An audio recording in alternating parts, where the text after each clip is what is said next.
Football সাফ অনূর্ধ্ব 20 নারী ফুটবলে ফিরতি ম্যাচে কাল আবারও ভুটানের বিপক্ষে মাঠে নামছে table topper Bangladesh. Bashundhara Kings অ্যারেনায় সন্ধ্যা 7টায় শুরু হবে ম্যাচটি। 4 দলের টুর্নামেন্টে অপ্রতিরোধ্য গতিতে ছুটছে স্বাগতিক বাংলাদেশ। জিতেছে টানা 3 ম্যাচেই। 9 পয়েন্ট নিয়ে শীর্ষে কোচ পিটার বাটলারের দল। টুর্নামেন্টের ফরম্যাট অনুযায়ী ডাবল লিগ পদ্ধতিতে হবে ম্যাচগুলো। প্রথম লেগে প্রতিটি দলই একবার করে একে অপরের বিপক্ষে লড়েছে।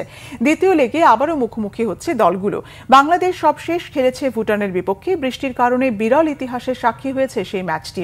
কিংস অ্যারেনায় প্রথমার্ধের পর খেলার অনুপযুক্ত হয়ে পড়ে টুর্নামেন্টের জন্য নির্ধারিত মাঠটি। পরে পাশের অনুশীলন গ্রাউন্ডে হয় বাংলাদেশ ভুটান ম্যাচের দ্বিতীয়ার্ধ। শান্তি মার্ডির হ্যাট্রিকে 4-1 জয় পায় স্বাগতিকরা। শ্রীলঙ্কার বিপক্ষে ম্যাচ দিয়ে টুর্নামেন্ট শুরু করেছিল আফিদারা। তবে ফিরতি লেগে তাদের প্রথম ম্যাচে ভুটানের বিপক্ষে জয়ের ধারা বজায় রাখার আত্মবিশ্বাস স্বাগতিকদের।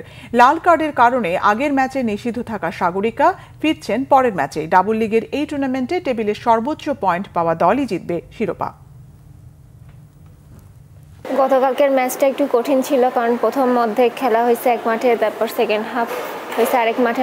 মাঝখানে অনেক সময় আমরা বসেছিলাম, তো একটু কঠিন ছিল। তারপরেও আমরা আল্লাহ রহমতে মাঠ ছেড়ে জিতে আসছি। সামনের ম্যাচের জন্য আমরা অনেকটাই প্রস্তুত, কারণ বৃষ্টির মধ্যেও আমরা খেলছি। তারপরে মাঠ চেঞ্জ হয়েছে, ওখানেও আমরা ভালো খেলছি। সামনের ম্যাচ ইনশাল্লাহ আরও ভালো খেলবো আমরা।